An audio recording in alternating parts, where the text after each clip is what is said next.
Баршаңызға қайырлы күн. Бүгін сіздермен рыба в соли дайындаймыз. Арнама қош келдіңіздер. Ең алдымен балығымызды жақсылап тазалап, жуып, қабырғаларын барлығын алып тастадым. Осылай тазалап аламыз, жақсылап, қылтанақтарын да тазалап. Одан кейін балығымызды ары қарай жасауымызға кірісеміз.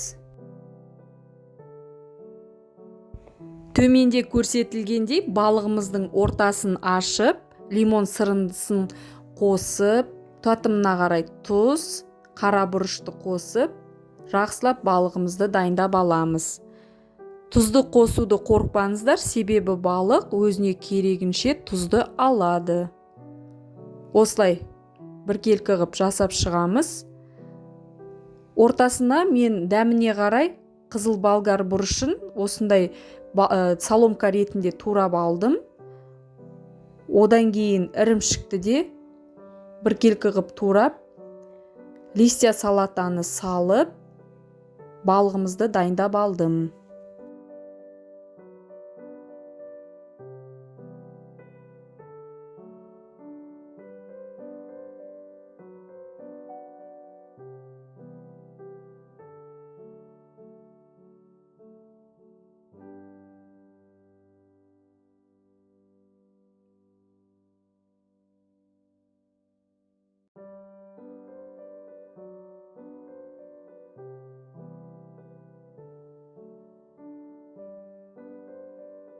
Енді балығымызды әбден дайындап алғаннан кейін балықтың үстіне жабатын және салатын тұзымызды дайындап аламыз.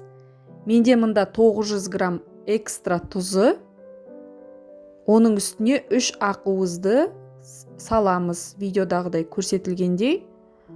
Одан кейін біркелкі қылып араластырамыз қолымыздың көмегімен. Ақуызбен тұзды араластырғанда сіздерге ол құрғақ болмау керек. Яғни ұстаған кезде қолдарыңызбен қарды ұстағандай мамыққандай жұп-жұмсақ болу керек. Міне, осылай араластырып, жақсылап жаңағы дайын болған балығымыздың үстіне жауып шығамыз біркелкі қылып.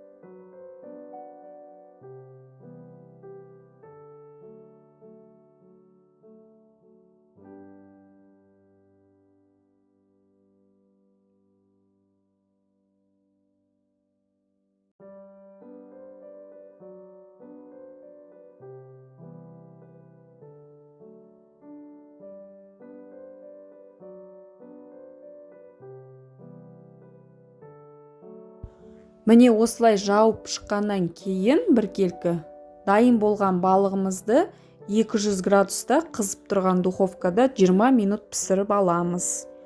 Осымен үй жағдайында рыба в соли рецептісі дайын болды.